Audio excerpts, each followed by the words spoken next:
This channel is for women who are doing fine, but feel quietly lost. There is a kind of wound that does not leave bruises. It does not shatter the furniture. It does not always come with screaming, slammed doors, or a childhood dramatic enough for other people to point at and say, "Yes, that explains everything." Sometimes it grows in a quiet house. Sometimes it grows in a good neighborhood, under a clean roof, beside packed lunches and folded laundry and family photos smiling from the hallway wall. Sometimes it grows in the kind of life that looks perfectly acceptable from the outside. And that is what makes it so hard to recognize. Because one day, I wake up in the middle of my life and realize that something inside me has been starving for a very long time. Not starving for food.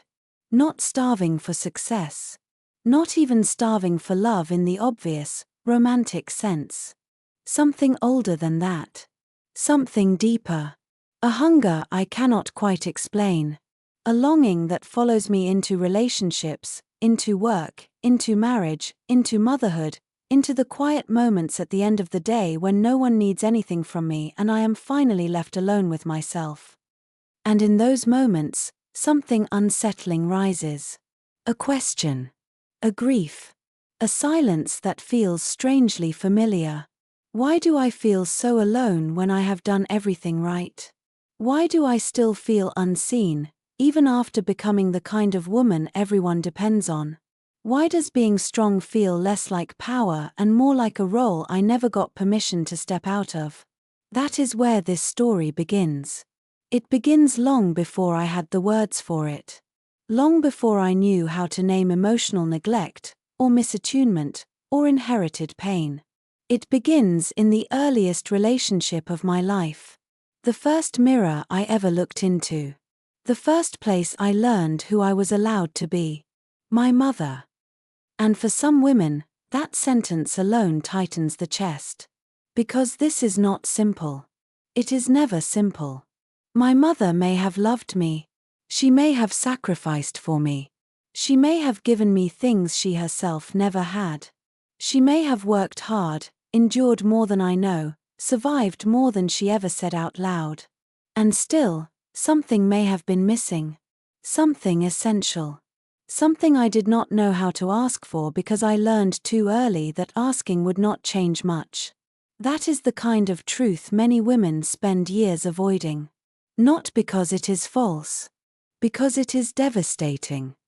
If this kind of honest, emotionally deep conversation is what you've been looking for, subscribe to the channel and stay with me.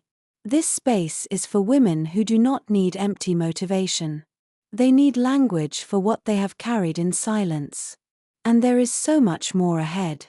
The mother-daughter relationship is one of the most powerful emotional inheritances a woman will ever receive.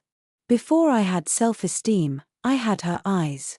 Before I had a voice, I had her tone. Before I knew what love should feel like, I learned it through her presence, her absence, her warmth, her criticism, her softness, her unpredictability, her ability or inability to truly see me. That is what so many people miss when they talk about mothers in simple categories. Good mother.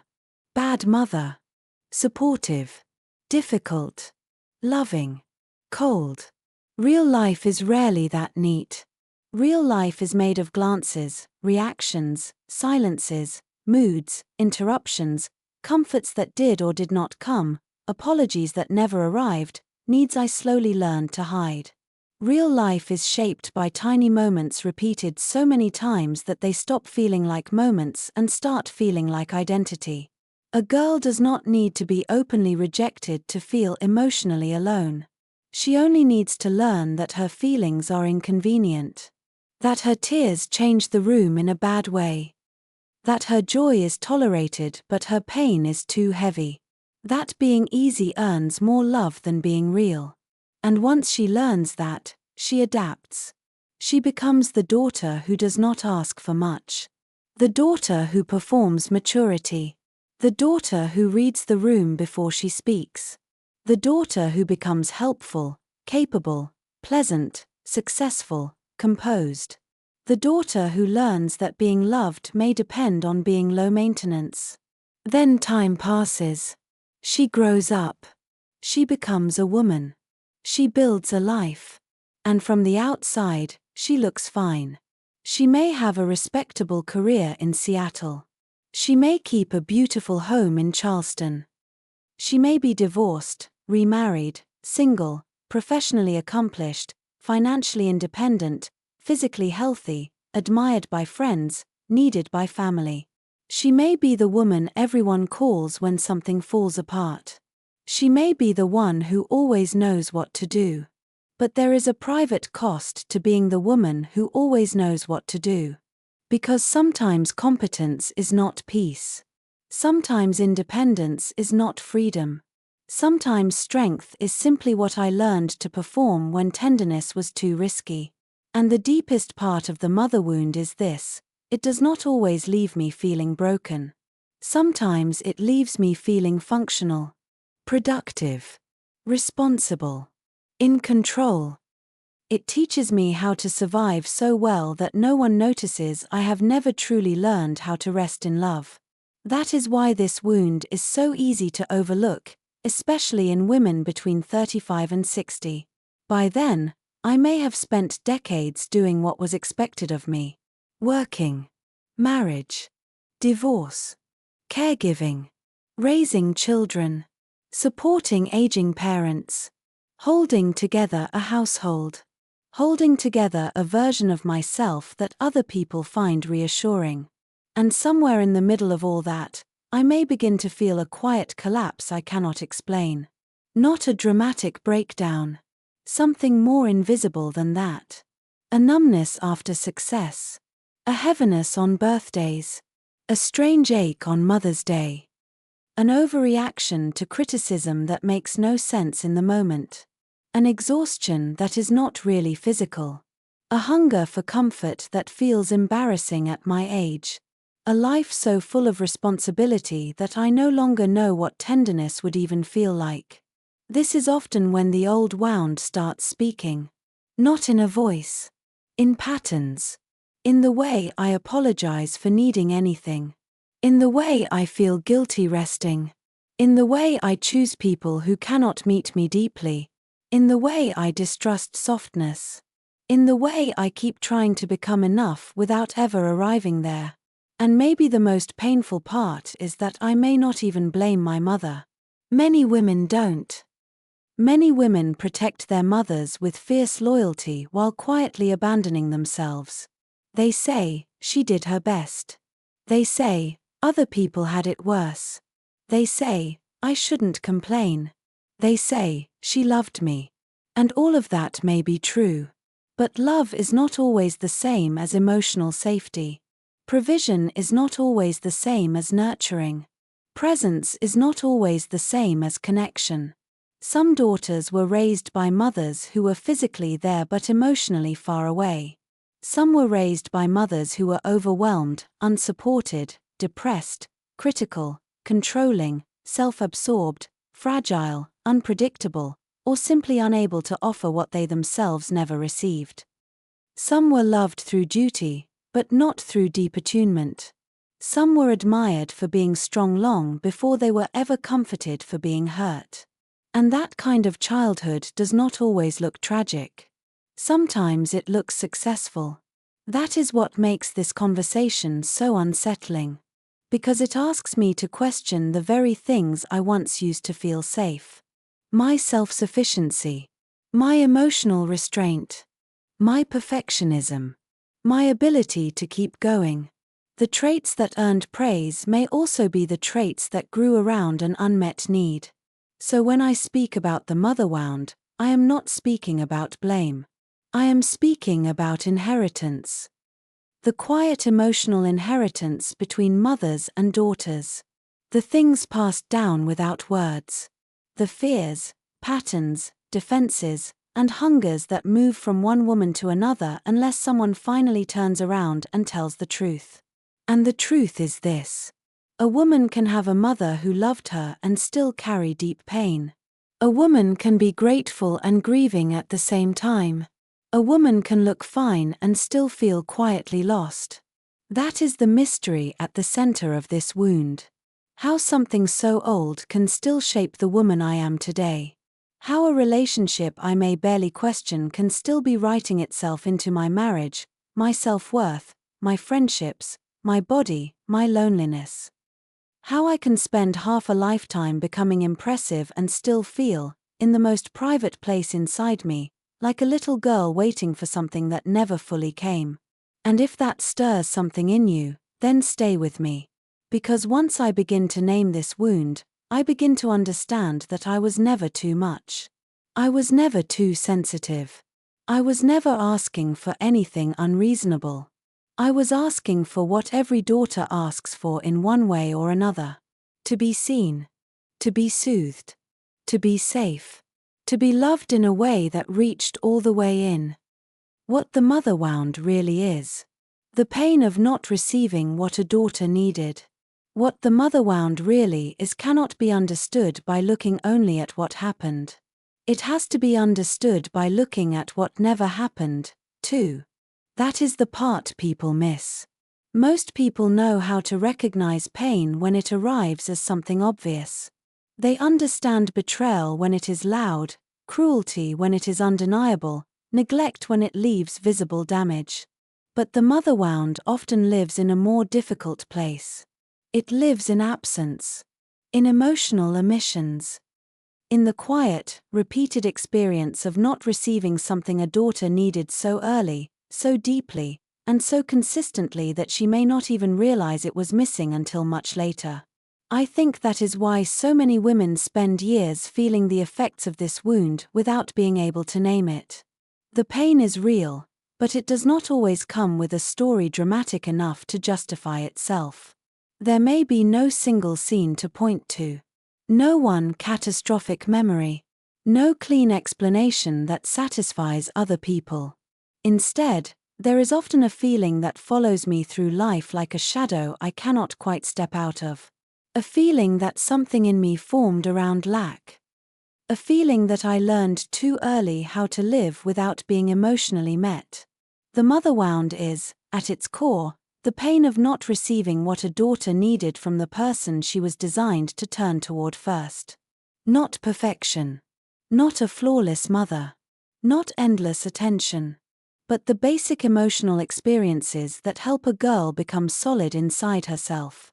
Nurturing. Safety. Reassurance. Attunement. Comfort. Protection. Warmth. Validation. The sense that when I feel something, there is someone near enough, steady enough, and open enough to help me hold it. When those things are not there in a consistent way, something subtle but profound happens. I do not simply feel disappointed. I begin to build myself around deprivation. That is the deeper meaning of the mother wound. It is not just that I was hurt. It is that I was shaped by what did not reach me. If my emotional world was ignored, I may have learned to ignore it too. If comfort was inconsistent, I may have learned to distrust closeness. If love felt tied to performance, I may have learned to confuse worth with achievement. If my needs were treated as inconvenient, I may have become a woman who feels guilt the moment she needs anything at all. This is why the wound becomes so difficult to separate from identity. It does not sit outside me like an event I can neatly remember and move on from. It gets woven into the way I think, the way I attach, the way I interpret silence, the way I brace for disappointment, the way I try to earn what should never have required earning in the first place. And because it is my mother, the emotional complexity becomes even more intense. A mother is not just another person in my life. She is the original emotional environment. Before I had language, I had her responses. Before I had perspective, I had her tone. Before I knew how to define love, I was already absorbing it through her presence, her absence, her consistency, her inconsistency, her ability to receive me, or her inability to do that without becoming overwhelmed, distracted, critical, or distant. That is why the mother wound is so difficult to explain to people who want simple categories. They want to know whether my mother was good or bad, loving or cold, supportive or harmful. But real life rarely arranges itself that neatly. A mother can be devoted and emotionally unavailable.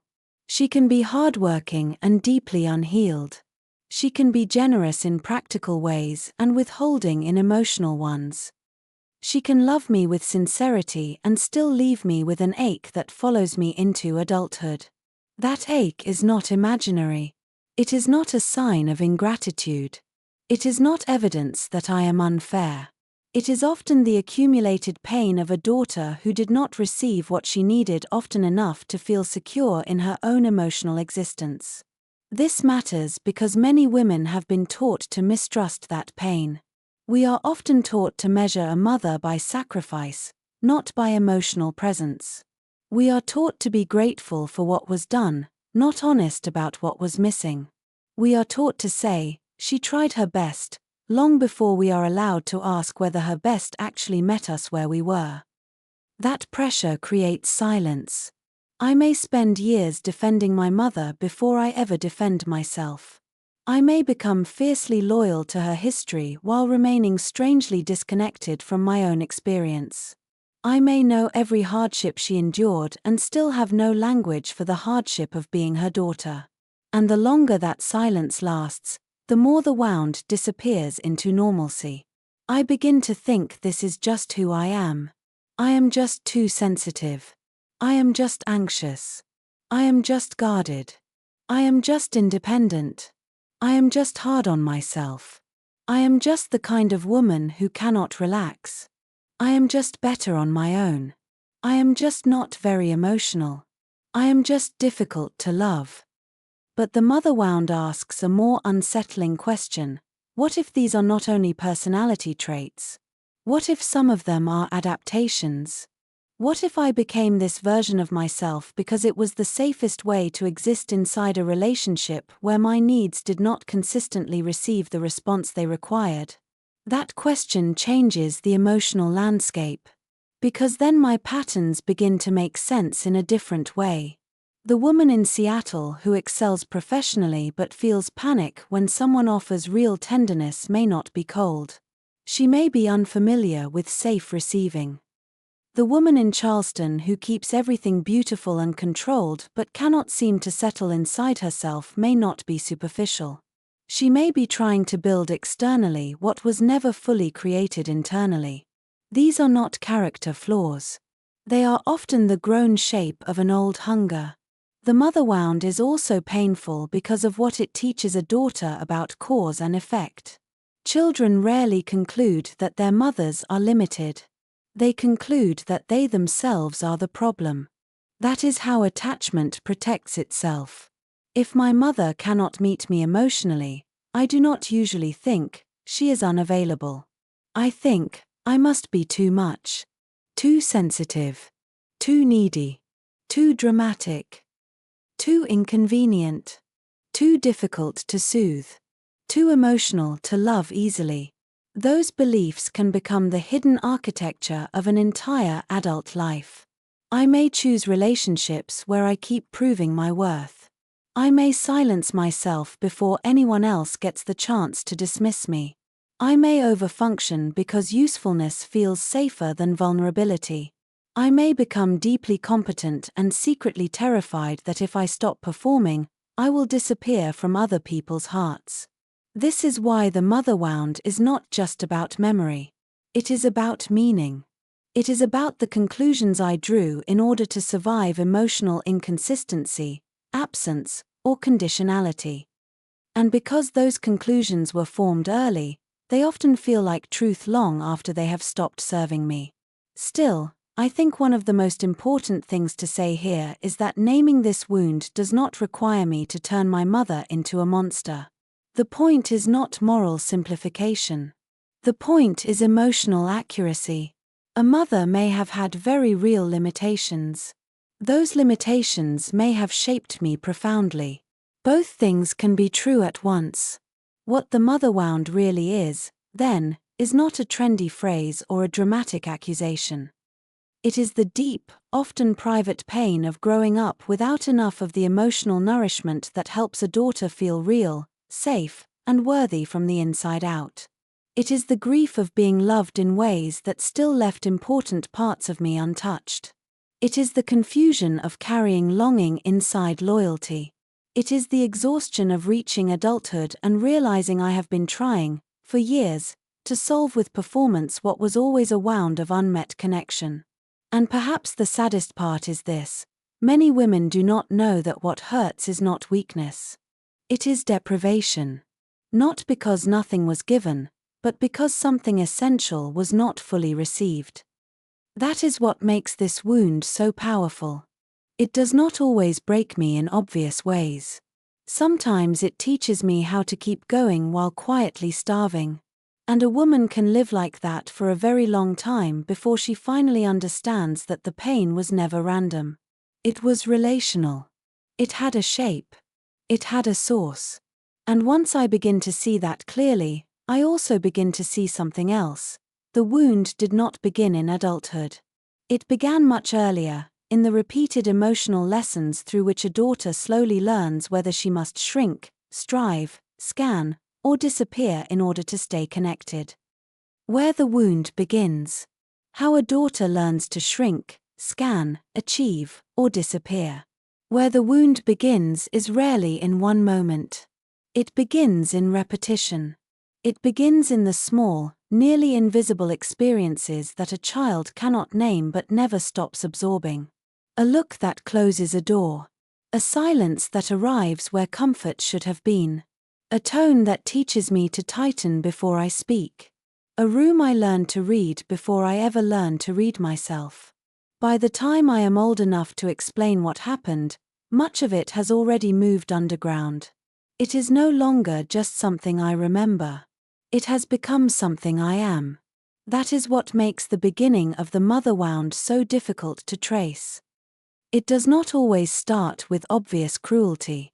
Sometimes it begins with emotional misattunement so ordinary that no one around me notices.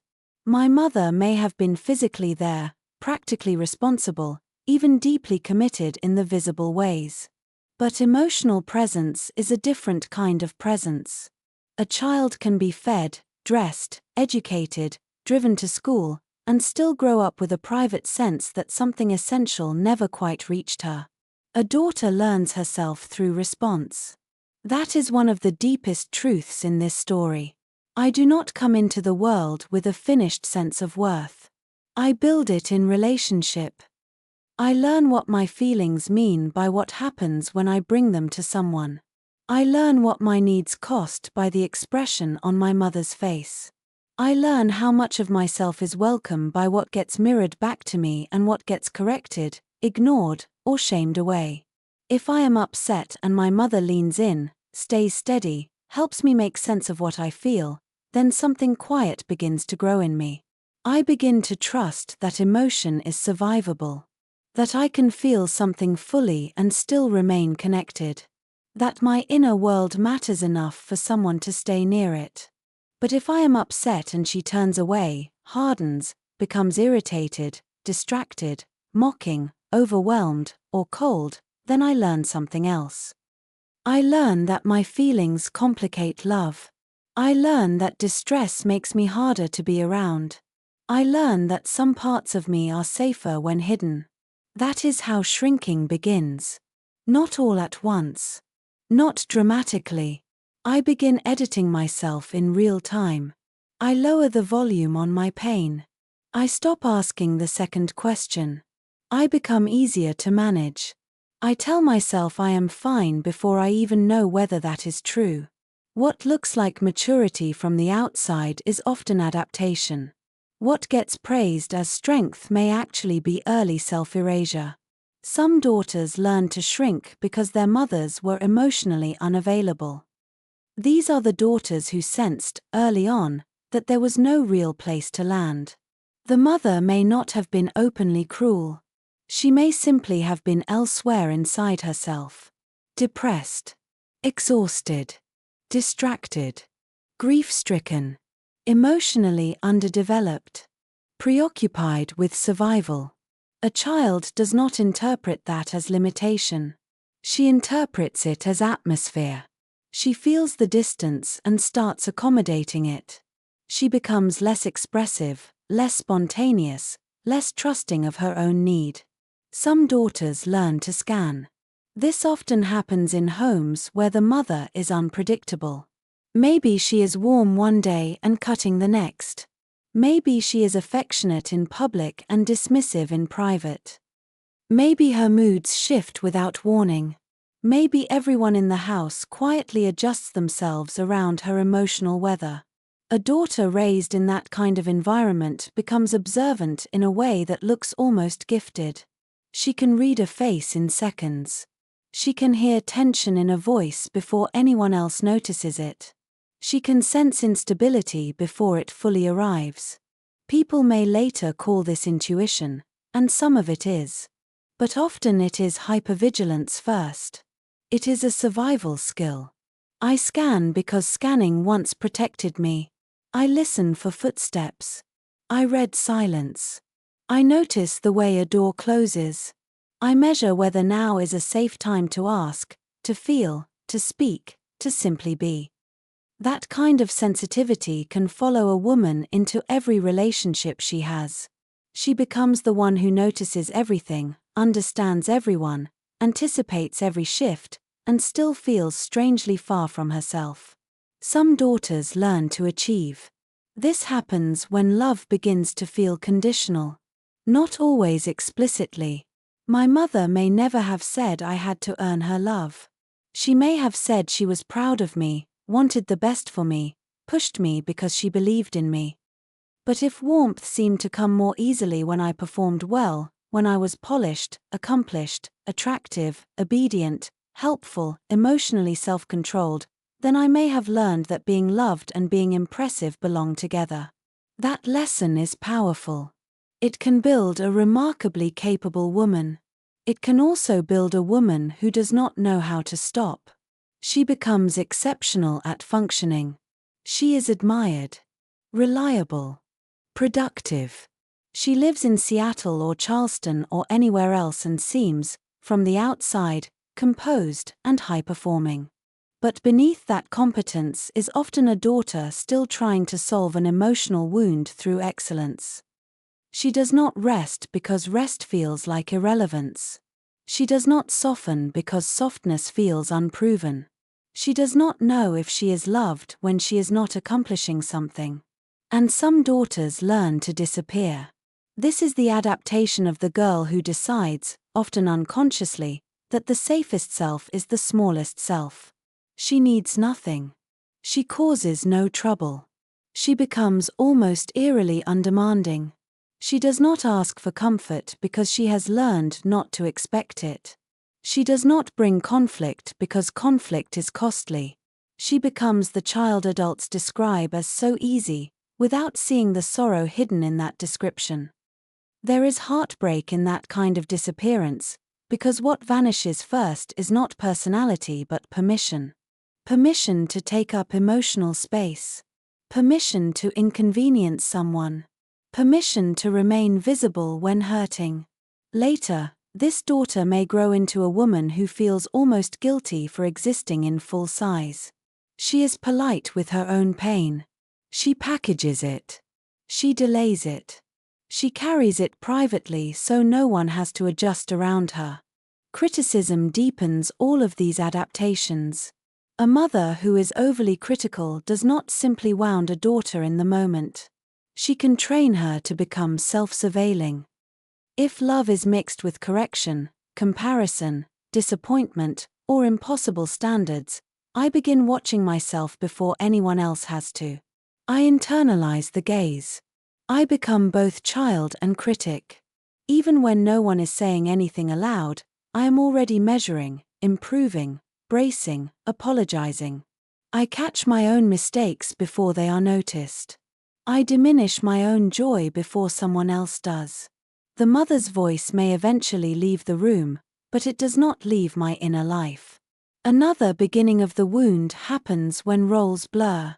This is the daughter who becomes emotionally responsible for her mother.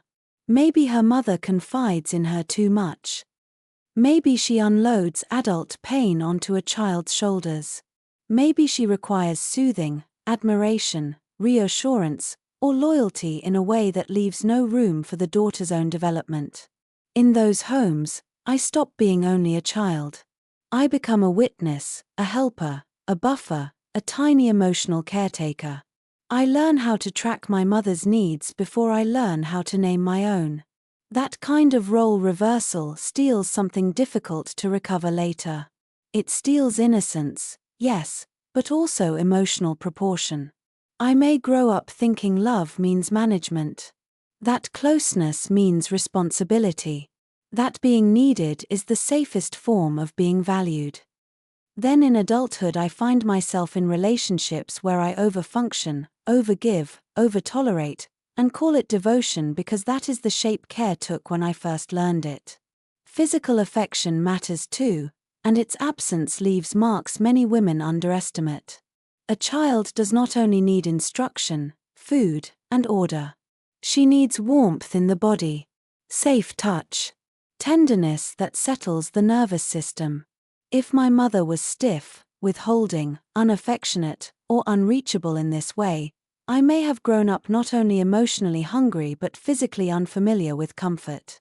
My body may have learned to associate closeness with awkwardness, longing, or restraint rather than ease. That confusion does not vanish with age. It often travels quietly into intimacy, into friendship, into the subtle discomfort I feel when someone is genuinely gentle with me. What makes all of this so powerful is that each adaptation once served a purpose. Shrinking helped preserve connection. Scanning helped anticipate danger. Achieving helped secure approval. Disappearing helped avoid burdening an already strained environment. These responses were intelligent. They were not signs of weakness. They were the strategies of a daughter trying to stay emotionally attached under imperfect conditions. But the strategies that protect a girl can imprison a woman. The achiever cannot feel loved unless she is performing. The scanner cannot relax even in safety. The one who shrinks struggles to speak honestly. The one who disappears becomes invisible in her own life. That is where the wound truly begins. Not only in what my mother did or did not do, but in the self I had to construct in response. A daughter bends toward love in whatever way the environment requires. She does not know she is rehearsing adulthood. She does not know that one day the very traits that helped her survive will become the patterns she cannot understand. And that is why this beginning matters so much. Because once I see how the wound formed, I begin to understand that many of the ways I move through life now are not random. They are echoes. They are old instructions still operating inside a grown woman. They follow me into work, into romance, into solitude, into the quiet places where no one sees the cost of being the one who has always known how to adapt. The signs in adult womanhood. How the mother wound follows a woman into love, work, and solitude. The mother wound does not always announce itself in adulthood as pain. Sometimes it arrives dressed as personality. It can look like competence, discipline, high standards, independence, emotional restraint. Being the one who never falls apart in public. Being the one people trust, rely on, admire, and quietly take for granted. It can look like a woman who manages her life beautifully, speaks carefully, gives generously, and keeps moving no matter what is happening inside her. From the outside, she seems stable. But inside, something more complicated is often unfolding. She is not simply living. She is still adapting. That is one of the most difficult truths to recognize. The mother wound does not stay in childhood like an old photograph stored in a drawer. It grows up with me. It changes shape. It learns how to wear adult clothes. It follows me into love, into work, into friendship, into silence, into the private rituals of how I speak to myself when no one is there to hear it. In love, It can make intimacy feel both magnetic and frightening. I may deeply long for closeness, yet feel strangely unsettled when someone actually comes near enough to see me. I may crave tenderness and still distrust it when it is offered. I may choose partners who are distant, unavailable, distracted, emotionally withholding, or inconsistent, not because that is what I consciously want, but because some part of me recognizes that emotional climate. It feels familiar. Familiarity is powerful. It can feel like chemistry when it is really recognition. So I may find myself loving people who keep me guessing. People whose affection must be interpreted. People who make me work harder for warmth than I should ever have to. And because this emotional pattern is old, I may not call it deprivation. I may call it hope. I may call it effort. I may call it commitment. I may believe that if I am patient enough, good enough, soft enough, useful enough, I can finally create the safety I never fully had. Or I may move in the opposite direction. I may become a woman who does not let anyone get too close at all. I may say I do not need much, that I prefer my independence, that relationships are more trouble than they are worth. Some of that may be true. But sometimes what looks like self-sufficiency is grief turned inward. Sometimes distance is not freedom. It is defense. It is the old belief that needing another person is dangerous because disappointment always comes attached to it. This wound can also make me confuse being loved with being needed. I may overgive in relationships. I may become the listener, the fixer, the steady one, the emotionally responsible one. I may know how to support someone else beautifully and still feel ashamed of my own needs. I may choose people who lean heavily on me because caretaking feels more familiar than receiving. Being needed gives me a role. And sometimes a role feels safer than real mutual intimacy, because a role can be performed. Need can be managed. But being truly loved requires something more vulnerable. It requires being known without having to earn my place through service. The mother wound follows me into work just as quietly. In many women, it becomes ambition with an ache beneath it. I may be excellent at what I do. I may build a career, earn respect, manage teams, solve problems, hold authority, and still never feel entirely settled inside my own accomplishments. Success lands on the outside of me but not always deep within. I reach a milestone, complete a project, receive praise, and almost immediately move to the next thing. There is no real arrival. No deep exhale. No stable sense that I am enough now. This is often because work becomes more than work. It becomes proof. It becomes the place where I try to stabilize a worth that never fully rooted itself in being, so I keep trying to anchor it in doing. I become dependable because being dependable once kept me connected. I become exceptional because exceptional feels safer than ordinary. I become highly controlled because control is sometimes the closest thing I know to peace. The woman in Seattle may look accomplished to everyone around her. She may have the office, the schedule, the polished confidence, the ability to get through difficult days without breaking rhythm. But late at night, after the calls end and the lights go low, she may still feel a strange emptiness that achievement cannot touch. Not because she is ungrateful. Not because her life lacks substance. But because competence does not automatically heal emotional hunger. A woman can build a beautiful life and still feel untouched in the places where she most needed tenderness. The wound also lives in perfectionism, though perfectionism is rarely only about standards. Often it is about protection. If I am perfect, perhaps I can avoid criticism. If I am polished, perhaps I can stay lovable. If I anticipate every flaw before anyone else notices it, perhaps I can control the sting of being seen as disappointing. So I become exacting with myself. Hard on myself. Relentless in ways other people admire without understanding the fear beneath them. And then there is solitude. This may be where the mother wound becomes most visible, because solitude removes performance. It leaves me alone with whatever remains when no one is asking anything from me. Some women cannot tolerate that space easily. Not because they are weak, but because silence lets old feelings rise.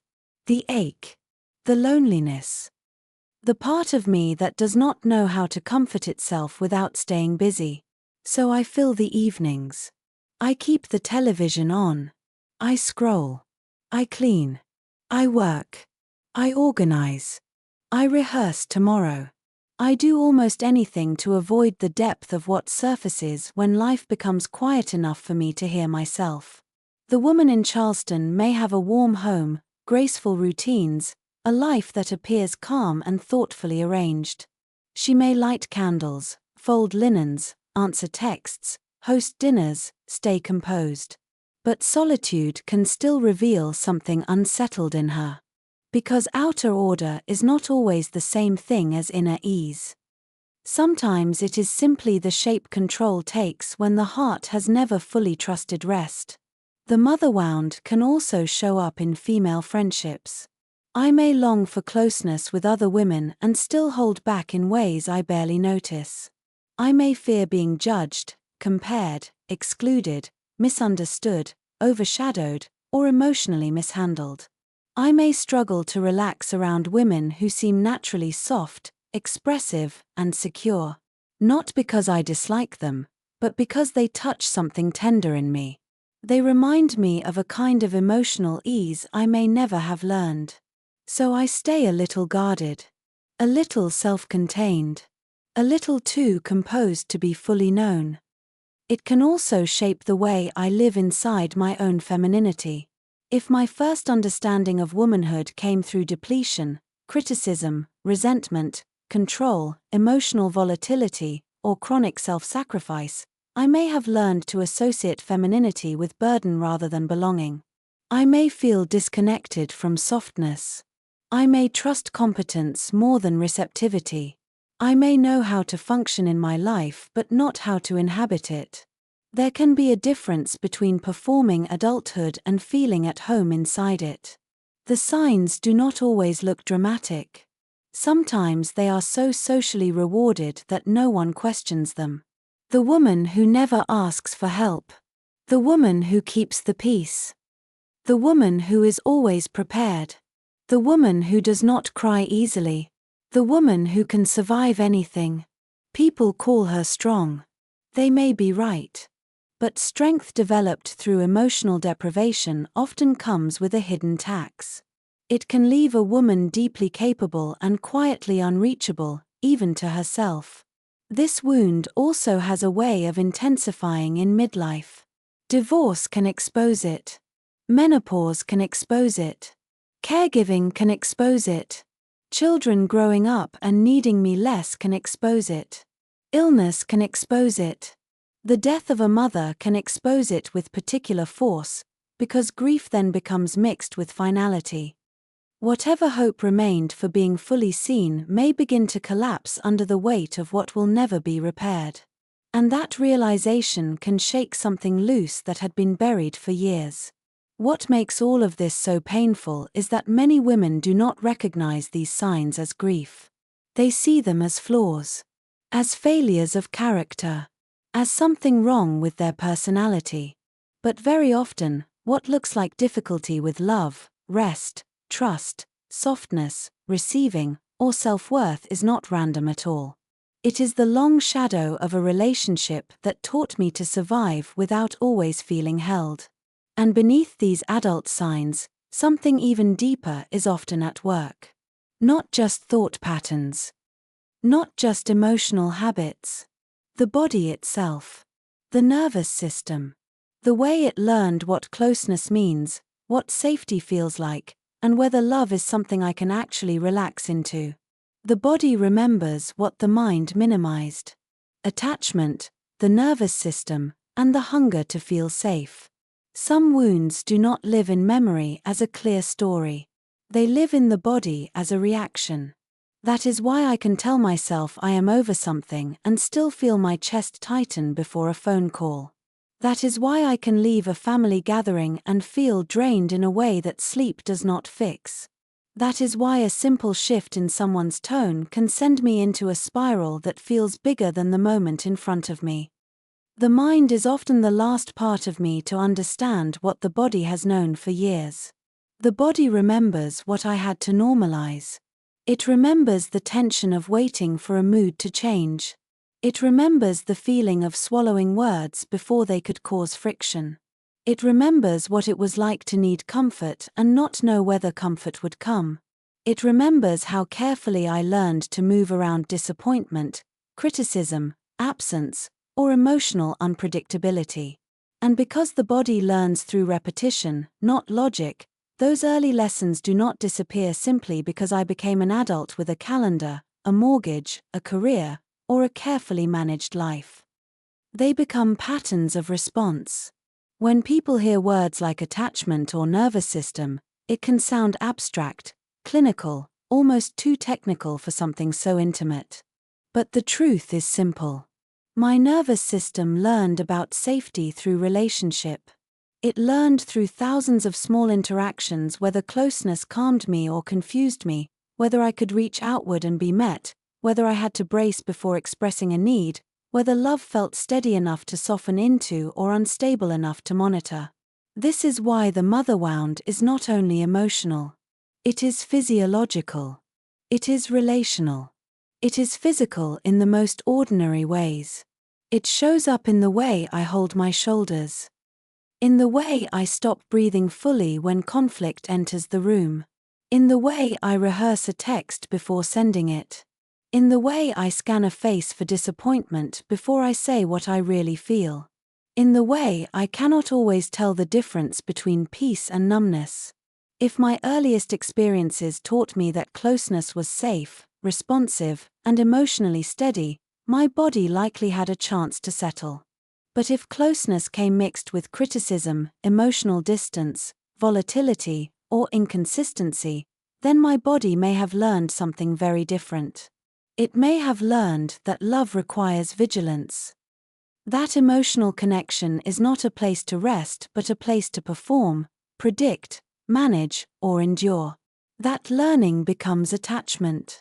Not in the neat, polished way people sometimes talk about it online, as if human attachment can be reduced to a label and solved with a few new habits.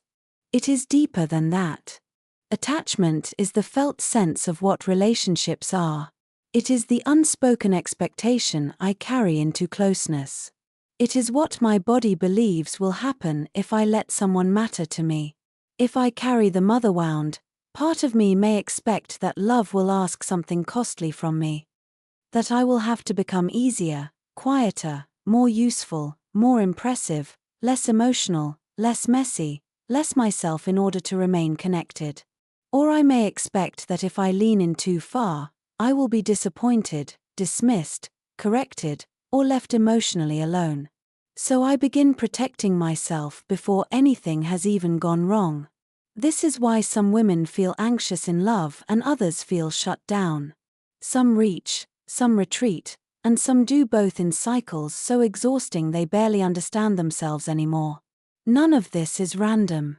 It is the body trying to keep me safe according to old instructions. Hypervigilance is one of the clearest examples of this. Hypervigilance is not just being perceptive. It is the body's habit of staying alert because alertness once felt necessary. I notice everything. The delayed response. The tightening jaw.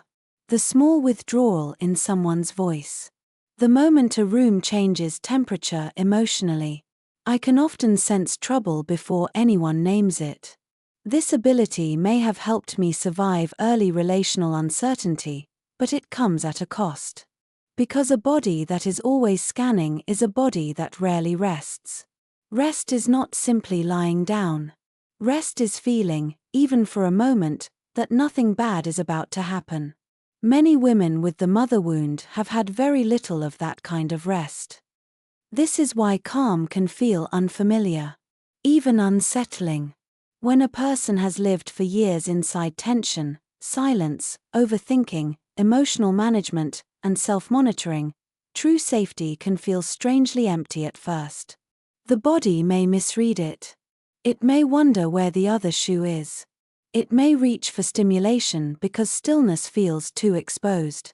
This is one reason women sometimes leave nourishing relationships, distrust emotionally available people, or feel underwhelmed by kindness. It is not because kindness is undesirable. It is because the body has been shaped by a different rhythm. Familiar pain can feel more believable than unfamiliar peace. And then there is shutdown. Not every nervous system responds by becoming visibly anxious. Some respond by going quiet, distant, efficient, unreadable. This is the woman who functions beautifully under pressure but feels oddly removed from her own emotional life. She is not dramatic. She is not expressive. She may even pride herself on being low maintenance. But beneath that composure is often an old adaptation. If feelings were not safe, I learned to leave them behind before they could overwhelm me. Shutdown can look like strength. It can look like maturity. But often it is grief that was never given enough room to become grief. That is why the body can carry sorrow without tears, exhaustion without obvious cause, tension without a recent crisis. The body is not only responding to the present. It is responding to patterns it learned long ago and never fully updated. I think of the woman in Seattle who can speak with confidence in a boardroom but feels a wave of panic when someone asks her what she needs. Her mind may know the question is kind. Her body may hear danger. Because need, in her earliest life, may not have led to warmth. It may have led to discomfort, dismissal, or the shame of feeling too much. I think of the woman in Charleston whose home is beautiful, whose schedule is organized, whose voice stays even, whose life appears calm. Yet she cannot settle inside herself. She keeps arranging, fixing, straightening, perfecting. Not because she is superficial or obsessive, but because her body may still be searching for a sense of order that was never fully created inside her. She is trying to build externally what she was never able to feel deeply and consistently within. This is where the mother wound becomes more than biography. It becomes lived sensation. It becomes the stomach drop after criticism, the insomnia after conflict, the fatigue after suppressing emotion, the tears that arrive in the shower instead of in the room where they belonged, the inability to receive affection without a subtle urge to withdraw, the way I sometimes feel homesick for something I cannot name. That feeling matters. Because many women are not only lonely for people. They are lonely for an experience. The experience of being soothed without having to earn it. The experience of being emotionally held without being managed. The experience of having their inner world matter without first being made useful, tidy, or easy to accommodate. That is a profound kind of hunger. And hunger changes the body. It makes me chase certain kinds of relationships. It makes me overvalue security, control, competence, or approval. It makes me mistake intensity for love and self-abandonment for devotion. It makes me crave softness and distrust it at the same time. This is why healing cannot be only intellectual. Insight matters, but insight alone does not calm a nervous system that has been trained to brace. I cannot simply explain myself into safety. I cannot think my body out of old fear if that fear was built through years of emotional experience. The body needs new experiences of steadiness, new rhythms of gentleness, new evidence that closeness does not always wound and that need does not always lead to shame. But before any of that can happen, there is another truth I have to face.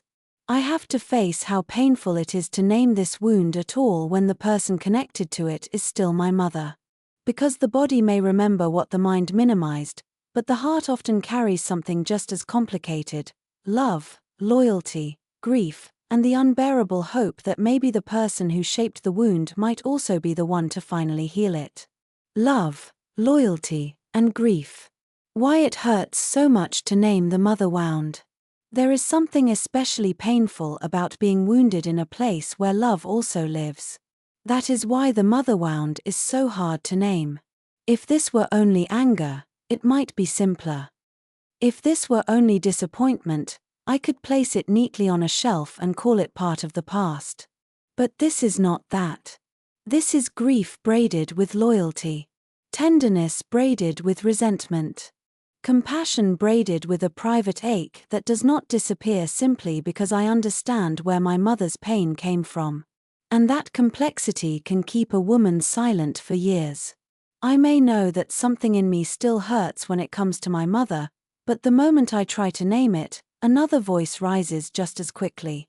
She did her best. She loved me. She had a hard life. She gave up so much. She was carrying things I didn't understand. She wasn't cruel. She wasn't heartless. She was just doing what she knew how to do. All of that may be true. And still, I may have been hurt. This is the emotional conflict so many daughters live inside. The pain is real, but so is the loyalty. The grief is real, but so is the instinct to protect the mother. The longing is real, but so is the guilt that comes the moment I admit I am still longing at all. Because mothers are not neutral figures in a woman's inner world. They are sacred in complicated ways. Even when the relationship is difficult, even when there is disappointment, even when there has been deep emotional absence, something primal in a daughter often still wants to preserve the bond. She wants to believe in it. She wants to stay loyal to it. She wants to make sense of the hurt without fully threatening the attachment that shaped her first understanding of love. That is why naming the mother wound can feel like betrayal, even when it is actually an act of truth. I think many women have been taught, directly or indirectly, that love for a mother should cancel the daughter's pain. That if my mother sacrificed, I should not grieve. If she struggled, I should not feel wounded. If she loved me in the ways she could, I should not speak too loudly about the ways she could not. There is often an invisible rule inside families, especially among women, that says understanding must come before honesty. That empathy for the mother should be immediate, while compassion for the daughter can wait indefinitely. So I learn to explain her before I ever fully feel myself. I learn the story of her suffering. I learn the reasons she was hard. I learn the history that made her that way. I learn what happened to her, what she survived, what she never had, what made her brittle, tired, controlling, unavailable, self-protective, or emotionally inconsistent. And in learning all of that, I may become incredibly compassionate. But compassion can become another form of silence when I use it to leave myself behind. That is one of the deepest traps in this kind of grief. I start believing that if I can understand my mother well enough, I will no longer need to acknowledge what it cost me to be her daughter. I start believing that empathy should erase impact. I start believing that maturity means not needing to name what still aches. But maturity is not self-erasure. Emotional adulthood is not pretending that two truths cannot exist at the same time. My mother may have been hurting. And I may have been hurt by her. My mother may have loved me. And I may have felt emotionally alone with her. My mother may have done what she could. And what she could do may not have been enough for what I needed. That is the kind of truth many women spend half their lives circling without allowing themselves to land in it fully. Because landing in it means grief. Real grief. Not just sadness, but the deep and disorienting grief of understanding that something foundational was missing. That I was shaped not only by what happened, but by what never arrived. That some of the tenderness I waited for may never come in the form I still secretly imagine. That some daughters do not just mourn what their mothers did, they mourn what their mothers could not give. That grief can be devastating because it is not attached only to the past. It moves through the present. It shows up on birthdays. On Mother's Day. In the parking lot outside her house before I gather myself to go in. In the moment I hear her voice in my own self-criticism. In the strange emptiness after a phone call that should have felt connecting but instead leaves me unsettled, tired, or vaguely unseen. Sometimes the grief is not even loud. Sometimes it is a heaviness without language. A soreness in the body. A quiet dread before family gatherings. A small collapse after leaving her presence. A loneliness that rises when I watch other women move with a maternal ease I still cannot imagine. And because this grief does not always look dramatic, I may minimize it. I may tell myself I am being too sensitive, too old to still care, too grown to still want mothering in any form. But the longing for maternal tenderness does not disappear just because I became an adult. It simply becomes more shameful in a culture that expects women to become endlessly self-sufficient and then punishes them for still having emotional hunger. There is also anger here, though many daughters are afraid of it. Anger toward a mother can feel forbidden. It can feel dangerous, disrespectful, ungrateful. Especially if the mother was publicly admired, or sacrificed visibly, or carried pain of her own. But anger is often what rises when grief gets tired of being polite. It is not always hatred. Sometimes it is the part of me that finally knows I deserved more softness, more safety, more emotional responsibility from the person who was meant to help shape my inner world. When that anger has nowhere to go, it often turns inward. It becomes self-criticism, perfectionism, depression, emotional numbness, a life lived under invisible pressure. So much of what women call being hard on themselves is sometimes displaced anger from old relational pain that never had permission to exist openly. There is another layer too, and it is one of the saddest.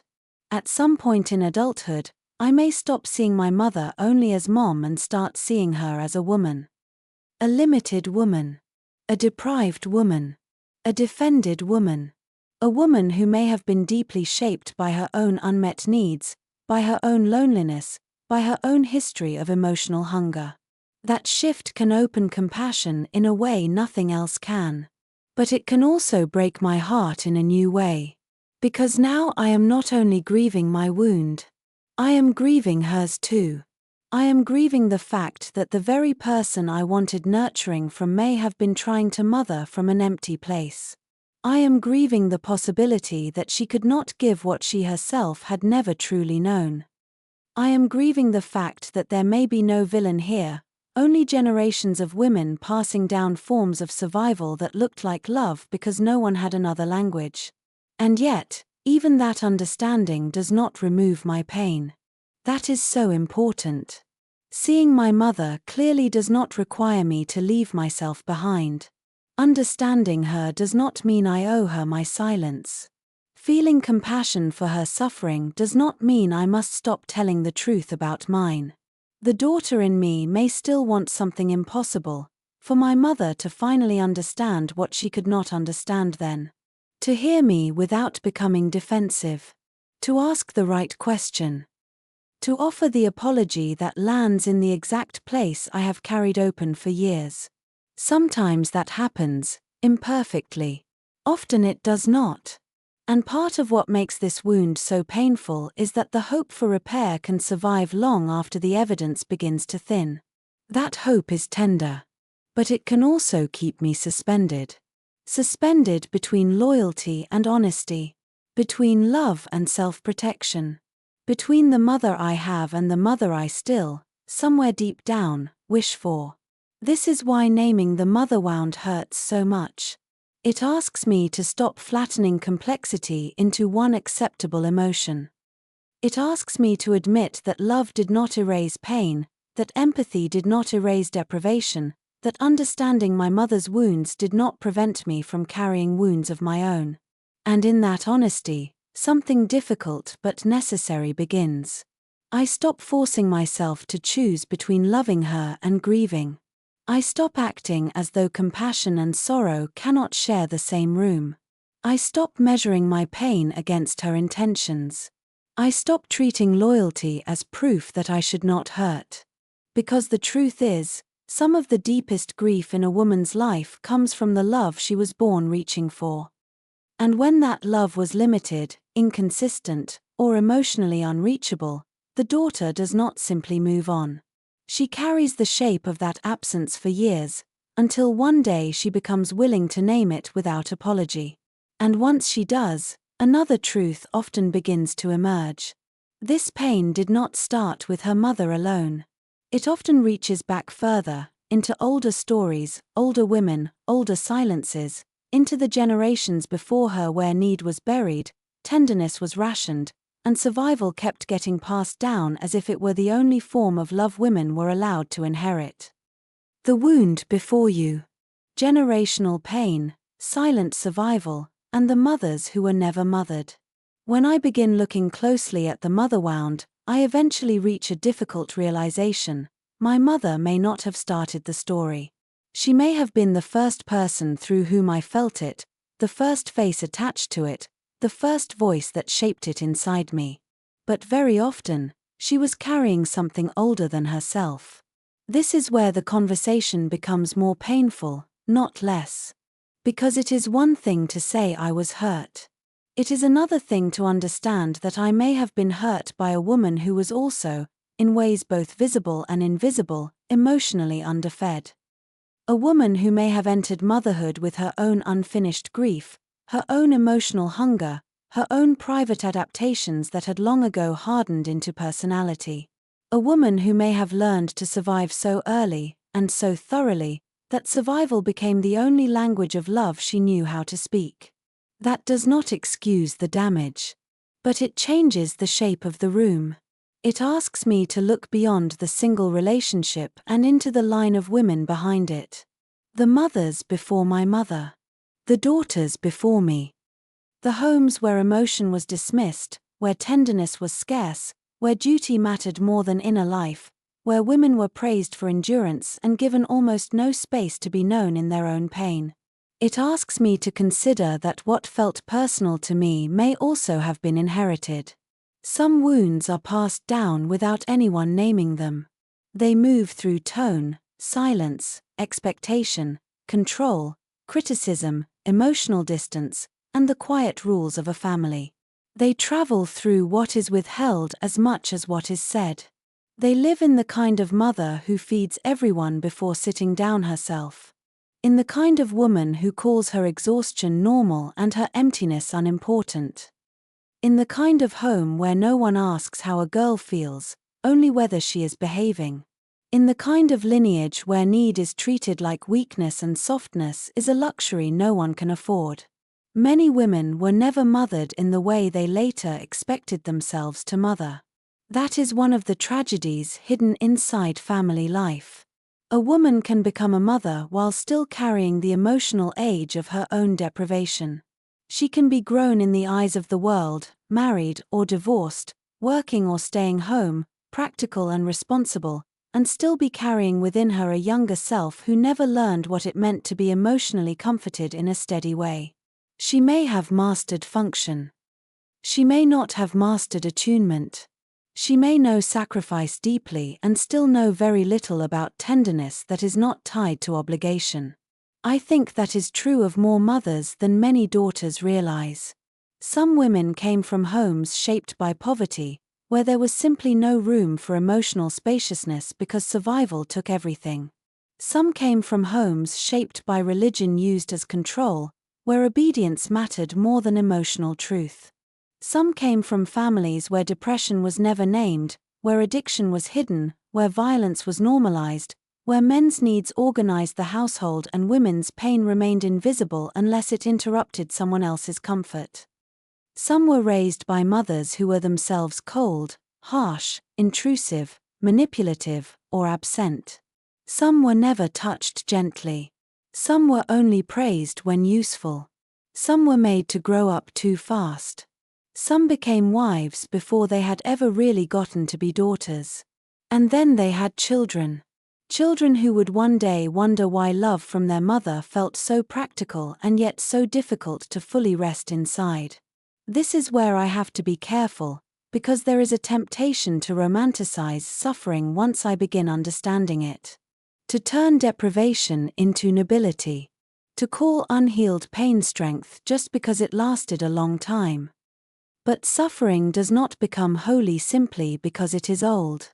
A mother's hardship may explain her limitations. It does not erase their impact. It does not turn emotional absence into enough. Still, context matters. It matters because bitterness alone can keep me trapped in the same emotional room, staring only at my pain and never understanding the system that produced it. If I want the truth, I have to allow it to become wider. My mother may have confused control with care because chaos once frightened her. She may have criticized because criticism was the voice that raised her.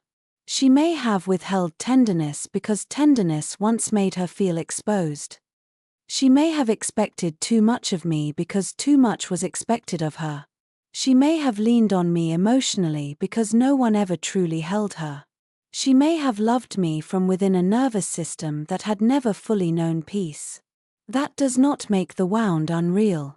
It makes it legible. And when something becomes legible, I can stop experiencing it only as personal failure. I can begin to see that there are family patterns that move like weather through generations. One woman survives by becoming hard. Her daughter survives by becoming pleasing. That daughter later becomes a mother who overfunctions and emotionally disappears into duty.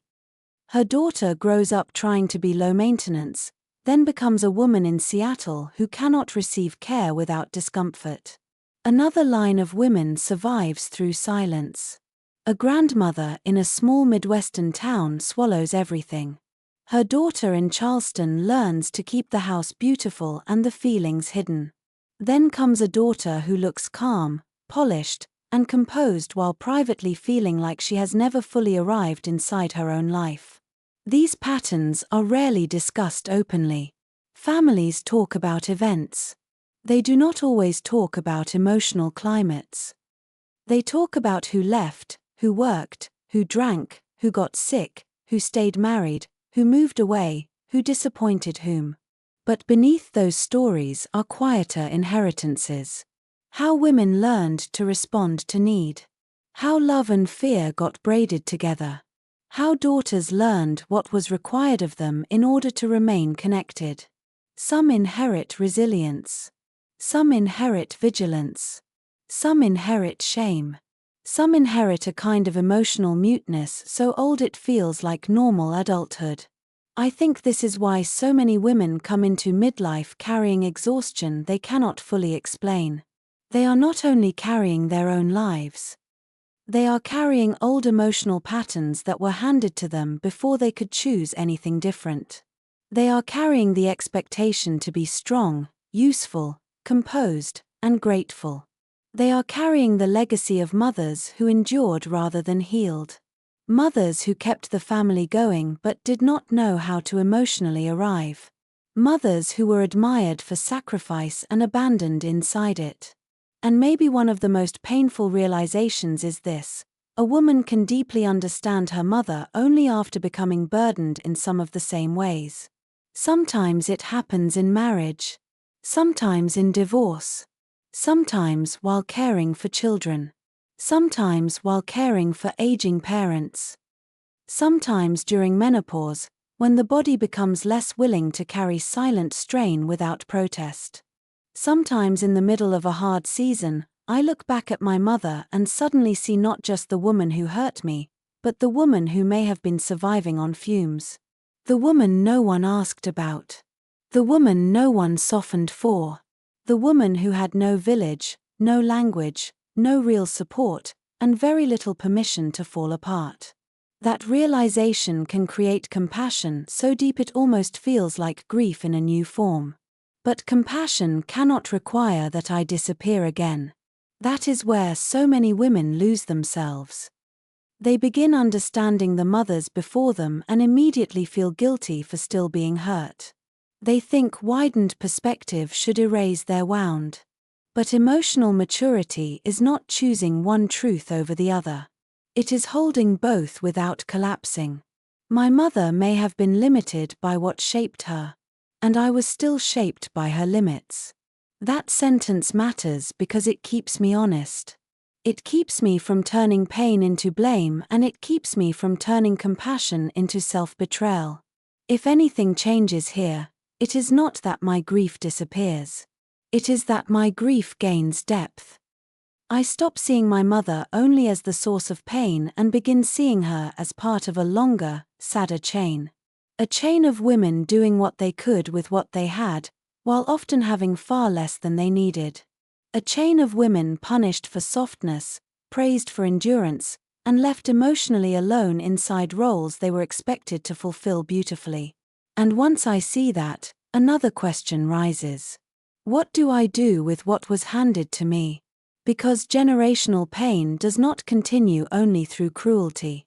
It continues through unconsciousness, through repetition, through the moments when I call my defenses personality and my deprivation normal. It continues when I keep living by the old rules without noticing that they were never built for love, only for endurance.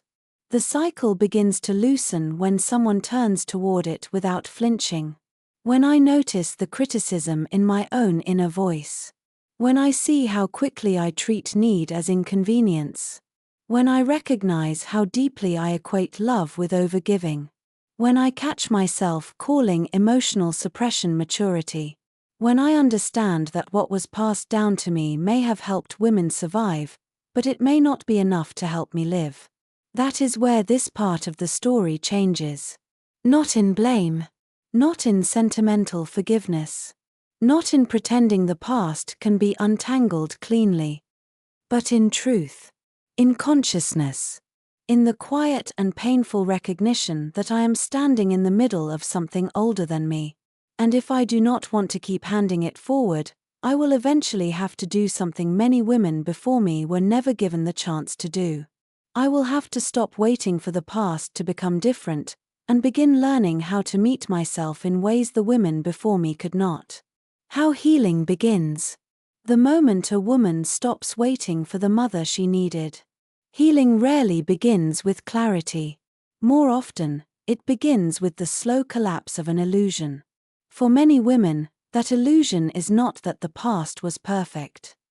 It is something more subtle, more intimate, and much harder to release. It is the belief that somewhere ahead of me there is still a version of my mother who will finally become the person I needed when I was young. A version who will understand without defensiveness. Who will hear the pain beneath my words instead of resisting the words themselves. Who will offer the apology that reaches all the way back into the years I have been carrying.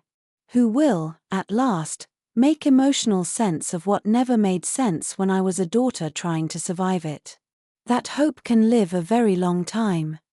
It can live through marriage, divorce, motherhood, career changes, grief, caretaking, aging, and all the seasons in which I become more outwardly adult while some part of me remains turned toward the same old door. Waiting. Not always consciously, but faithfully. Waiting for the call that feels different. Waiting for the holiday that goes better. Waiting for the conversation that softens her. Waiting for the moment when I no longer have to carry the full weight of understanding alone. This is why healing begins with something that does not always feel healing at all. It begins with disappointment. Not theatrical disappointment. Not the kind that announces itself dramatically. The quieter kind. The kind that settles in after years of trying. The kind that finally says, with more sadness than anger, she may never be able to give me what I keep hoping for. There is no slogan that makes that easy. Because when I stop waiting for the mother I needed, I am not simply becoming realistic. I am grieving. I am grieving not only who she was, but who she never became in relation to me. I am grieving the fantasy that maybe if I explained myself well enough, softened my tone enough, stayed patient enough, became successful enough, forgiving enough, lovable enough, she would finally meet me in the place where I have been standing for years. But some mothers cannot meet their daughters there. Not because the daughter has failed to earn it. Not because the longing is unreasonable. simply because the mother's limitations remain the mother's limitations, no matter how deeply I ache against them. That realization is devastating. It is also honest. And honesty is often where healing first becomes possible. As long as my peace depends on my mother becoming someone she has not shown herself able to be, my life remains emotionally postponed. As long as I make my healing contingent on her apology, her insight, her transformation, her readiness, or her capacity to hold my pain properly, I remain tied to a future that may never arrive. I stay loyal to the hope of repair in a way that keeps me disloyal to my own reality. That is the deeper heartbreak of waiting. It does not only keep me attached to her, it keeps me from fully arriving to myself. There comes a moment, in many women's lives, when that waiting begins to feel heavier than the truth. Heavier than grief. Heavier than acceptance. Heavier than disappointment itself. That is often the moment healing quietly begins. Not because I feel strong. Not because I suddenly know what to do. But because I can no longer keep abandoning myself in order to preserve hope in its old form. I think this is one of the most adult moments a woman can live through. The moment I understand that healing will not come from finally being chosen by the person I first needed to choose me. It will come from no longer building my inner life around that missing event. This does not mean I stop loving my mother. It does not mean I become cold, punishing, or indifferent. It means I stop negotiating with reality. I stop asking the truth to become more comfortable before I let it in. I stop rewriting history just enough to remain suspended between longing and denial. The first real movement of healing is honesty. Honesty about what happened. Honesty about what did not happen. Honesty about what it cost me. Honesty about what I am still hoping for. Honesty about how often that hope has kept me emotionally stranded. This kind of honesty is difficult because it asks me to stop telling the softened version of my story. It asks me to stop using gratitude to silence grief. It asks me to stop saying it was fine when my body knows it was not. It asks me to trust that my pain does not need to become dramatic in order to become real. And once I begin being honest, grief usually follows. Not tidy grief.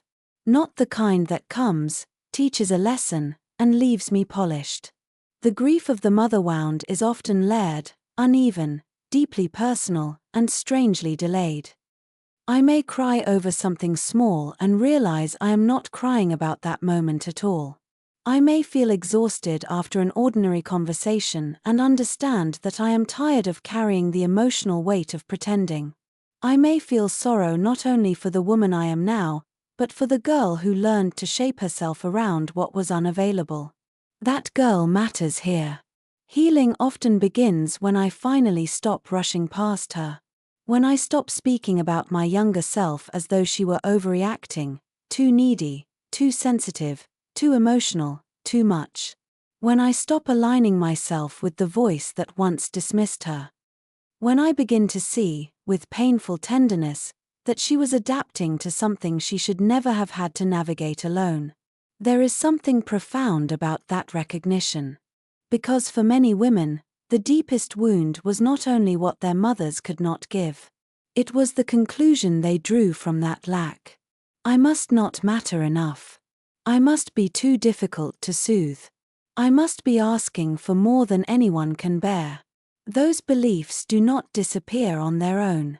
They become the invisible rules of adulthood. So healing begins when I stop treating those rules as truth. Not in a dramatic, overnight way. More quietly than that. I begin noticing the moments when I automatically override myself.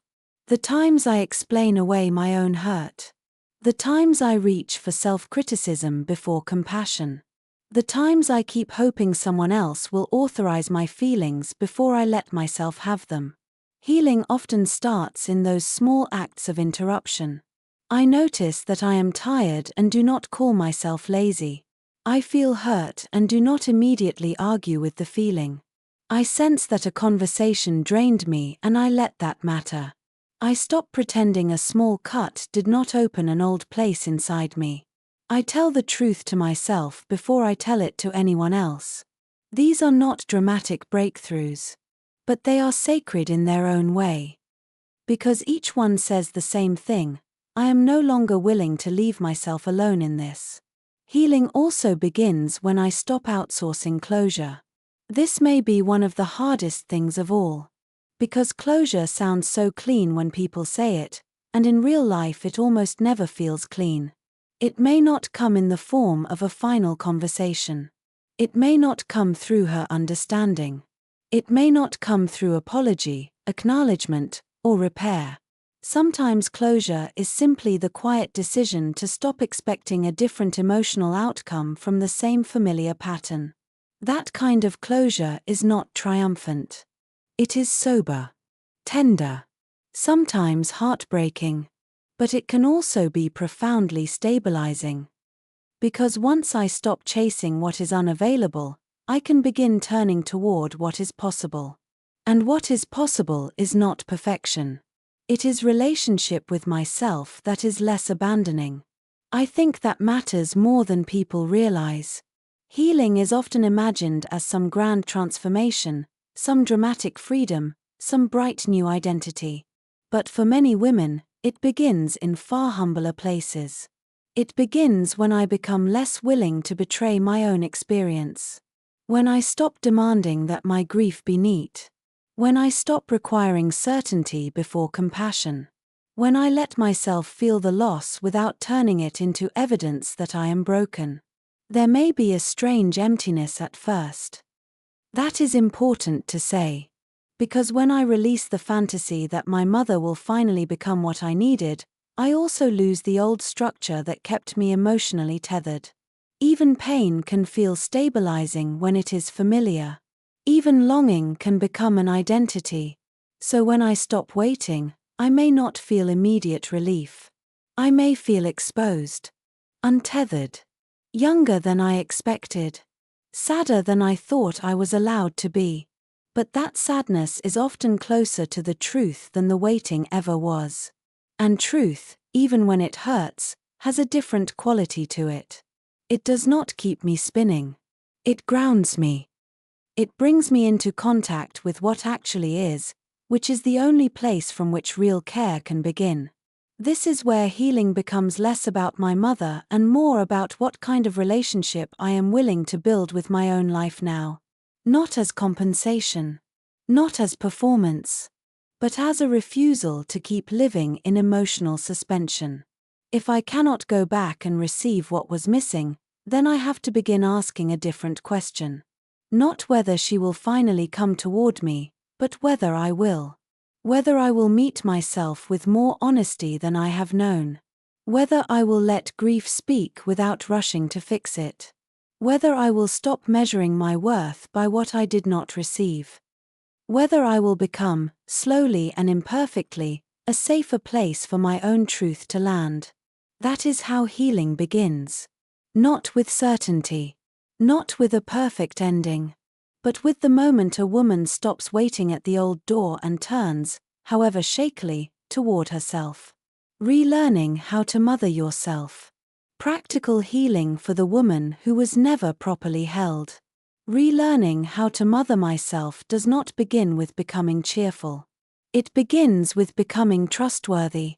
That word matters to me more than almost any other when I think about healing. Because if the mother wound left me feeling unseen, emotionally and felt overmanaged, criticized, or quietly abandoned in moments when I most needed tenderness, then the repair cannot be built on performance. It cannot be built on saying beautiful things to myself that I do not yet believe. It cannot be built on pretending I am more healed than I am. It has to be built on a different kind of relationship. One in which I stop treating my own inner life as something to rush, judge, dismiss, or leave behind. To mother myself, in the deepest sense, means I become someone my own nervous system can gradually trust. That is not glamorous work. Often it is almost invisible. It happens in the way I respond to myself when I am tired, triggered, disappointed, ashamed, lonely, angry, or afraid.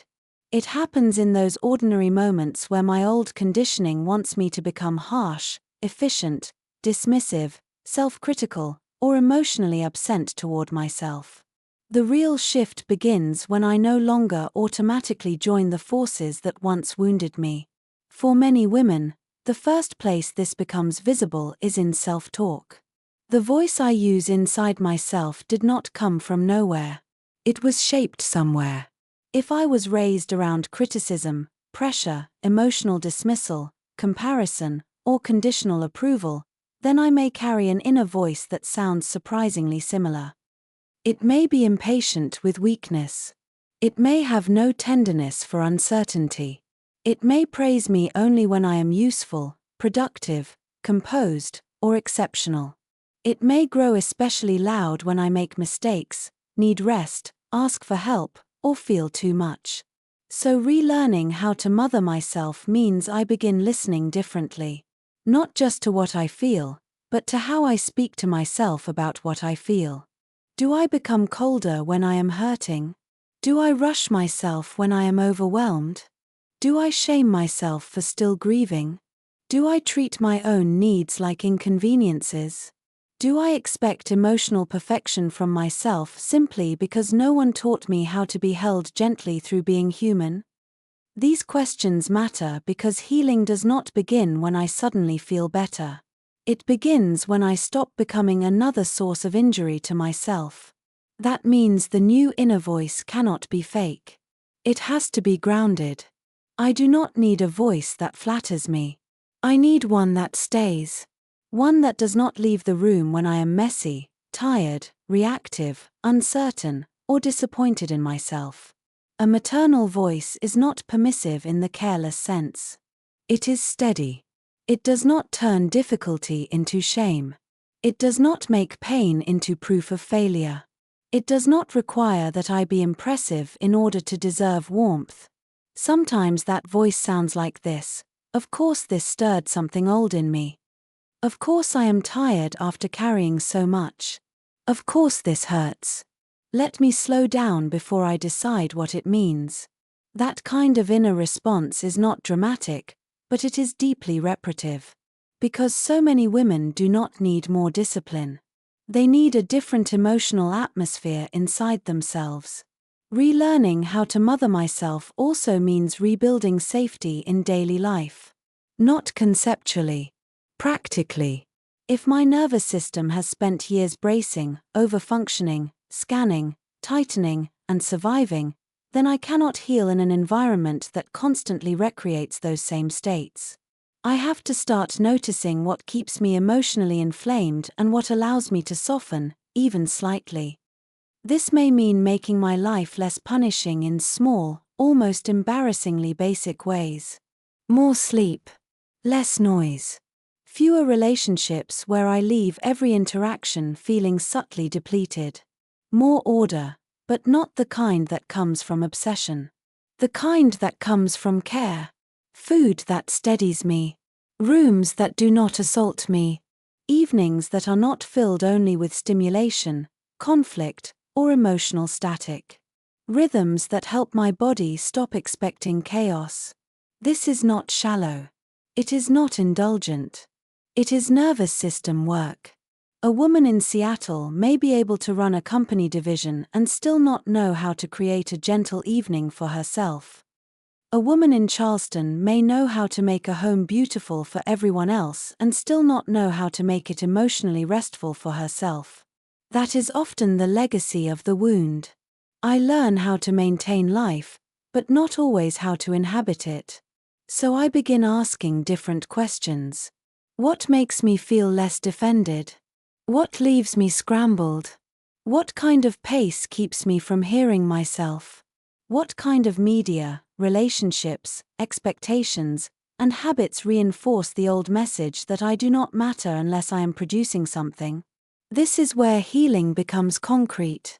I protect my mornings a little more. I reduce the amount of emotional static I call normal. I stop making overstimulation my default setting. I notice that some environments do not just exhaust me physically, they erase me emotionally. Another part of relearning how to mother myself is uncovering the beliefs that formed in the wound and have been quietly running my life ever since. These beliefs are often so old they feel like facts. I am only lovable when I am useful. My needs are too much. Rest has to be earned. If I disappoint someone, I will lose them. Love requires self-abandonment. If I am honest, I will become difficult to keep. If I stop performing, I will stop mattering. These beliefs do not live only in thought. They live in reflex. In the speed with which I apologize. In the guilt I feel resting. In the relationships I stay in too long. In the praise I cannot absorb. In the tenderness that makes me suspicious. In the way I keep trying to become enough in places that have already trained me not to feel that way. So part of healing is not simply noticing these beliefs, but beginning to interrupt their authority. Not by forcing myself to become endlessly positive, but by refusing to let old pain define reality unquestioned. When I hear the belief, I pause. I ask where it came from. I ask whether it is protecting me or imprisoning me. I ask what kind of life it has built around me. Slowly, I begin separating truth from adaptation. And then there is receiving. This may be one of the most difficult practices of all for women who learned that giving was safer than needing. I may know how to care for others in a way that is almost instinctive. I may be the strong one, the thoughtful one, the dependable one, the one who anticipates, remembers, and holds. But receiving can feel uncomfortable in the body. Compliments slide off me. Help makes me uneasy. Rest makes me feel exposed. Being cared for awakens something so tender that I may instinctively pull away from it. That is why receiving has to become a practice, not a theory. I let kindness land for a few seconds longer before deflecting it. I allow someone to support me without rushing to repay them.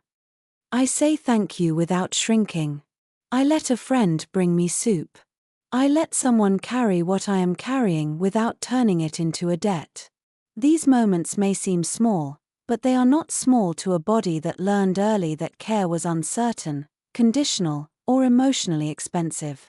I also think the body needs grieving rituals that are not always verbal. Not every form of sorrow wants analysis. Some of it wants movement, warmth, silence, or beauty. A long walk without headphones. Stretching slowly in a room with the lights low. Standing under hot water and allowing tears to come without demanding a conclusion from them. Resting a hand over my heart when I feel myself leave my body emotionally. Letting slowness become information instead of inefficiency. There are symbolic forms of remothering too, and they matter more than many people admit. I can write a letter to the girl I was at 12, or 8, or 16, and tell the truth she never heard clearly enough. I can make a small place in my home that feels emotionally safe, not just aesthetically pleasing. I can cook something my younger self would have loved and eat it without multitasking through it. I can buy flowers for my own table not because anyone is coming over, but because beauty should not be reserved only for guests. I can take myself to Santa Fe, or to the coast of Maine, or to a quiet inn for a weekend and let myself exist without being useful to anyone. Not because travel heals everything. It doesn't. But because sometimes a woman needs new settings in which to remember that she is not only the roles she learned to perform. And perhaps most importantly, relearning how to mother myself means seeking relationships that do not repeat the wound. Relationships where I am not punished for honesty. Friendships where tenderness is not weaponized. Spaces where I do not have to become smaller to remain acceptable. Sometimes that looks like therapy.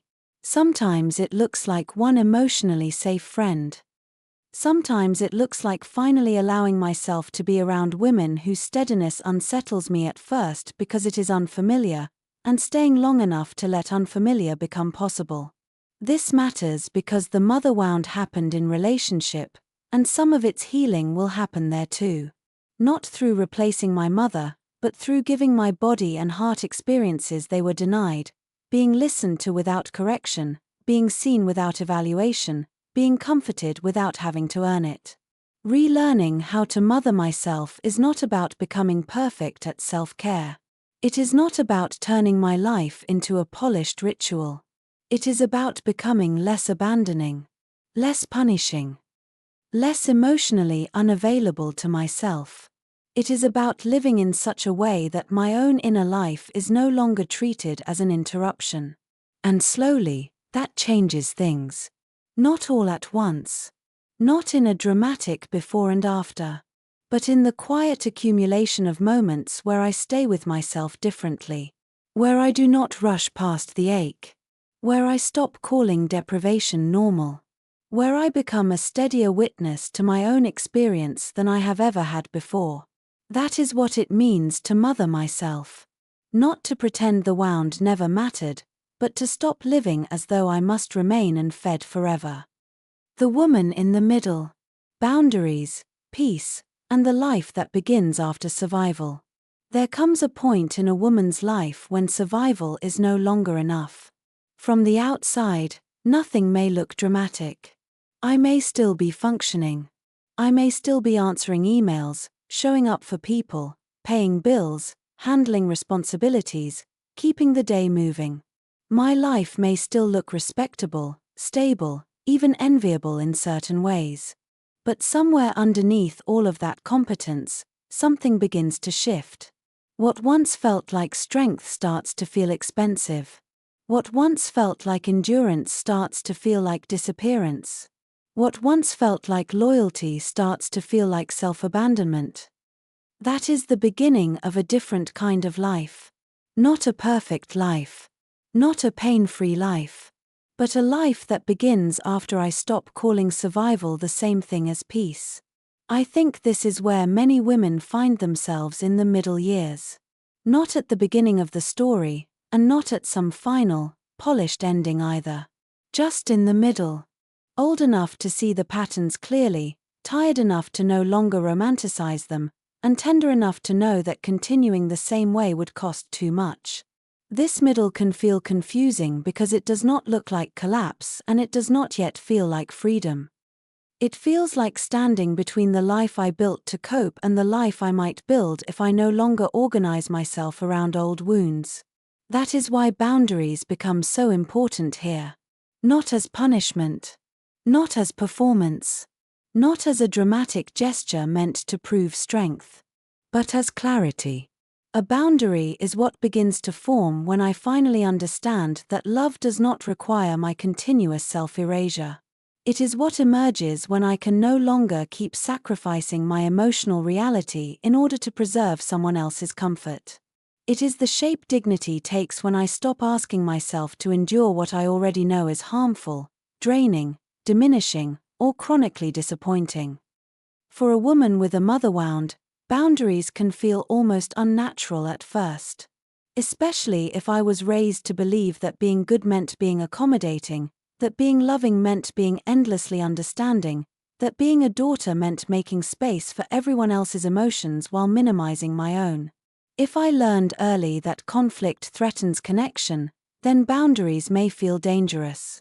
They may stir guilt, fear, grief, even a sense that I am doing something cruel when I am actually just telling the truth with more structure around it. That guilt does not mean the boundary is wrong.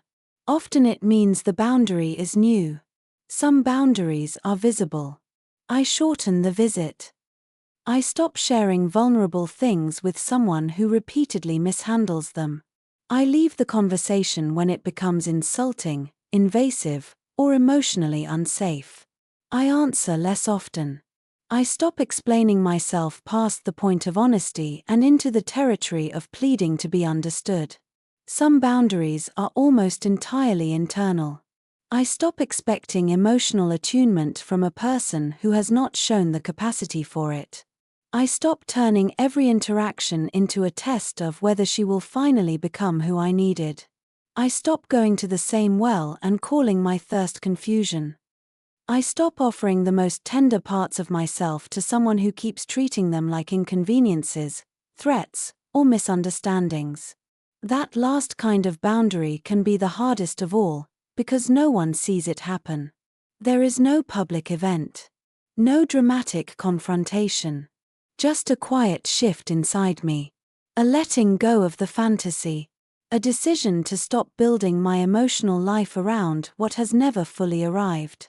And that kind of letting go is not cold.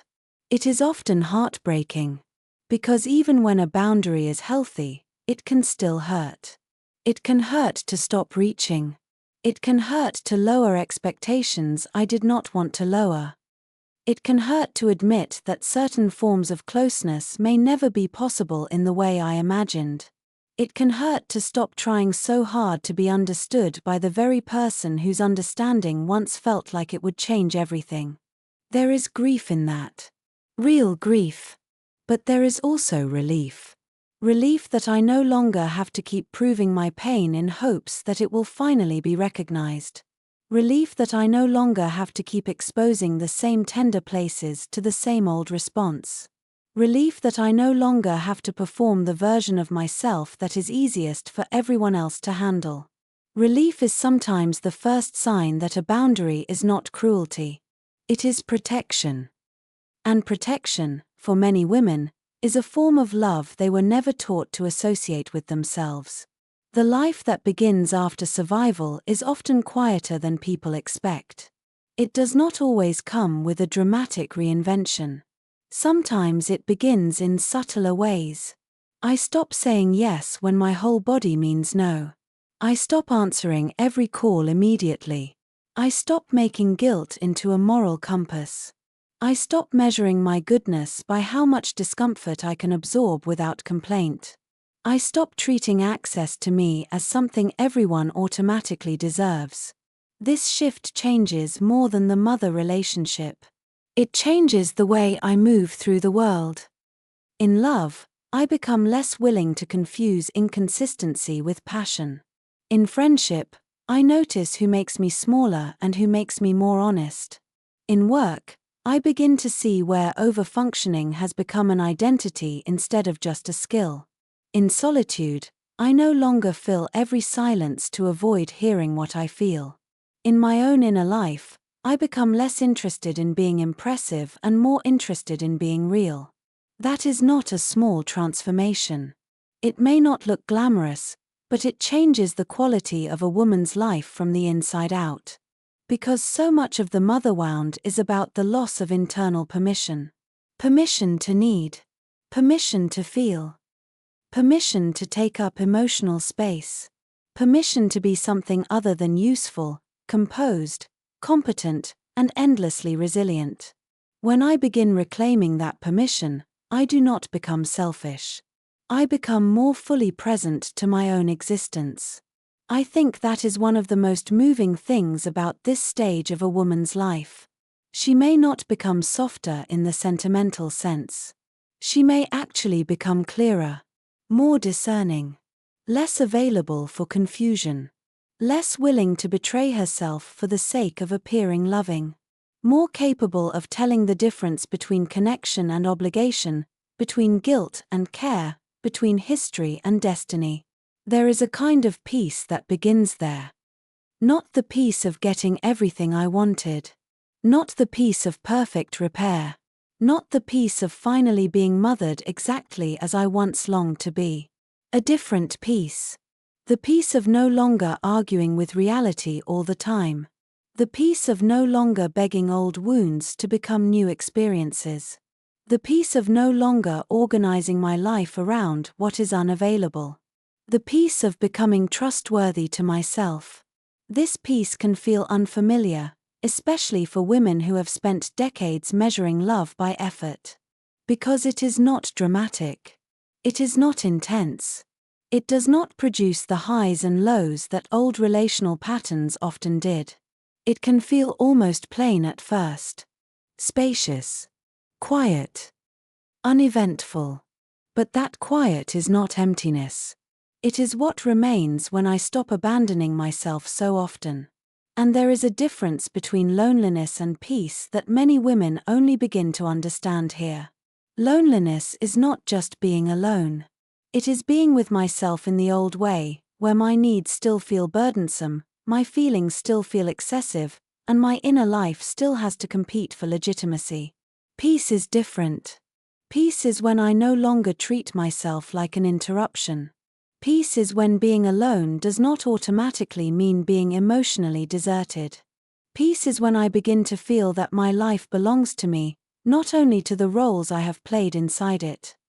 This is why the middle matters so much. The middle is not failure. It is not the place where I discover I am too damaged to love well or live fully. It is not the evidence that I missed my chance. The middle is where illusions begin to fall away. It is where I become less enchanted by endurance and more devoted to truth. It is where I stop mistaking numbness for stability. It is where I begin understanding that functioning is not the same as being nourished. It is where I stop asking survival to be enough for the rest of my life. I think of the woman in Seattle, so capable that almost no one thinks to ask whether she is tired in a deeper way. I think of the woman in Charleston, so composed that people assume she is settled, not realizing how much of that composure was learned in response to emotional uncertainty. I think of all the women who have spent years being admired for how much they can carry, while privately wondering whether anyone has noticed the cost. This part is for them. For the woman who has done everything expected of her and still feels a quiet ache she cannot explain. For the woman who has been called strong so many times that she no longer knows where strength ends and self-neglect begins. For the woman who feels guilty protecting her peace because she was taught that goodness looks like endless access. For the woman who still longs for softness and feels ashamed of that longing. For the woman who is beginning, maybe for the first time, to understand that her pain was not pettiness, not weakness, not ingratitude, but grief. She is not broken because she feels the wound. She is not immature because she still mourns it. She is not selfish because she needs boundaries now. She is not hard because she can no longer keep pretending. She is simply at the place where a truer life begins. Not because the past has been erased. Not because every relationship has been healed. Not because she has become invulnerable. But because she is no longer willing to disappear in order to survive what hurt her. And maybe that is the real meaning of the middle. Not being lost forever. Not being halfway to some idealized version of healing. But standing in the honest place between who I had to become and who I may still become when I stop living only by old instructions. There is grief there. There is dignity there. There is a quieter kind of hope there too. The hope that comes not from fantasy, but from truth. The hope that comes when I stop waiting to be chosen in the old ways and begin choosing myself with steadier hands. The hope that comes when I understand that peace is not something another person grants me. It is something I protect, practice, and refuse to keep trading away. You're not broken. You're just in the middle.